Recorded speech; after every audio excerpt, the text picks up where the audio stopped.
Hello again, everyone. This is Nathaniel Gibson bringing to you my Week 7 discussion board on the non-tax revenues of the city of Marietta and, generally speaking, other cities as well. As a brief overview for this discussion, I will be going over the general non-tax revenues sources that are being used by other cities. I will go over the main non-tax revenues used by the city of Marietta as part of my review of the recent budget. I will go over my analysis and recommendation for how the city approaches its non-tax revenues and generating more in the future, and then I will wrap up with a conclusion. So for local governments everywhere, there are three types of non-tax revenues that the cities can use to help fund their overall budget. Number one is the user fees and user charges. And these are typically derived from the government's sale of government licenses to engage in activities or things that otherwise would be restricted without the proper authorization through the process of a license. So for example, a driving license, or registering someone's vehicle, or hunting license, or a work license, such as like barbershop. These are all different user fees that develop from the government authorizing certification through the use of a formal process. User charges are the voluntary purchase of services that are provided by a city. So for example, our trash pickup and waste disposal, those are all examples of user charges that we voluntarily incur so that this specific service can be provided to us by the government.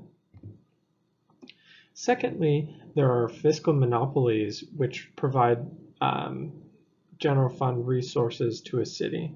And those fiscal monopolies exist kind of like in situations where the government has exclusive sale of a service or a good. So for example, water resources or just utilities in general. Some governments own and operate and provide the services for those utilities within their city limits.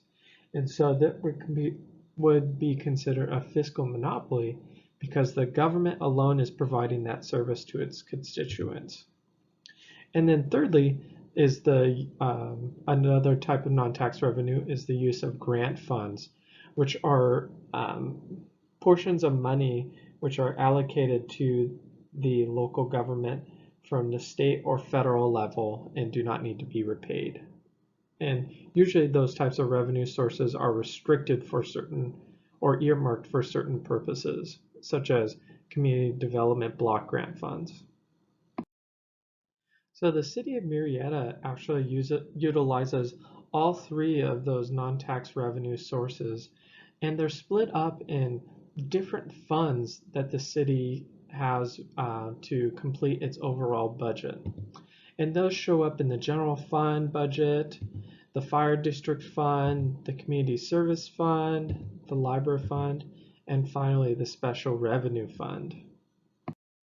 So looking at the general fund, the city uses several different user charges and user fees, as well as intergovernmental resources such as grants in order to fund the general fund specifically. And there are other types of funds, as I told you about in the previous slide, such as the library or fire services fund, that also use development impact fees or other types of revenue in order to create this fund that it has set aside for specific expenditures in the budget.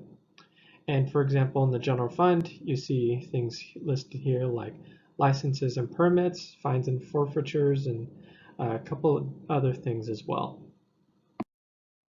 So after analyzing the non-tax revenue resources for the city of Marietta and its budget plan, I have two recommendations for the city that it can utilize moving forward to help maximize its budget efforts and output for the community. And number one, that is to continue providing the public service it does at a minimal cost to the community. The city thrives and really asserts itself as a fiscally conservative city, which takes approaches of responsibility in regards to its finances, which really sets the city up for success because it allows it to provide its public services and do it in an efficient way that's low cost to the city and its community. And the second recommendation I would have for the city is to be more aggressive in pursuit of state and federal grants. The city in general does utilize a lot of grants for different projects, but I feel like after looking through the budget, it is definitely something that the city can be more aggressive with in the future to try to take advantage of all the different grant resources that we have out there at our disposal. So that wraps up my discussion for this week.